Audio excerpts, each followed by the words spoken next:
Narito ang ating pinakahuling satellite image kung saan may minomonitor nga tayong bagyo sa labas ng ating Philippine Area of Responsibility. Ito si Typhoon Sinlaku.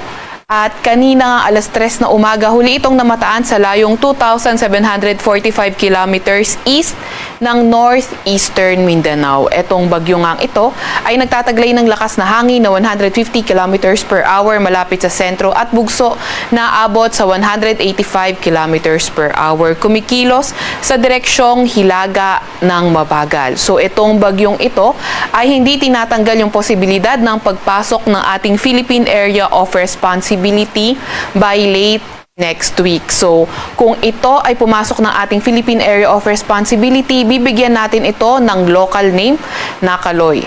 Gayunpaman, nakikita nga rin natin na mababa naman yung tsansa na ito ay maglandfall sa landmass ng ating bansa. At wala naman tayong nakikitang direktang epekto nito sa kahit na anong parte ng ating bansa. Gayunpaman, patuloy pa rin tayo mag-antabay sa mga ilalabas na update ng Pag-asa. Sa kasalukuyan naman, ang ridge ng high pressure area ay nag-e-extend over northern Luzon. So kapag nag-e-extend yung ridge na high pressure area sa ating lugar ay mas bababa yung tsansa ng mga thunderstorm development. May kita nga rin natin sa ating latest satellite image na halos malinis at maaliwalas sa buong kapuluan ng ating bansa.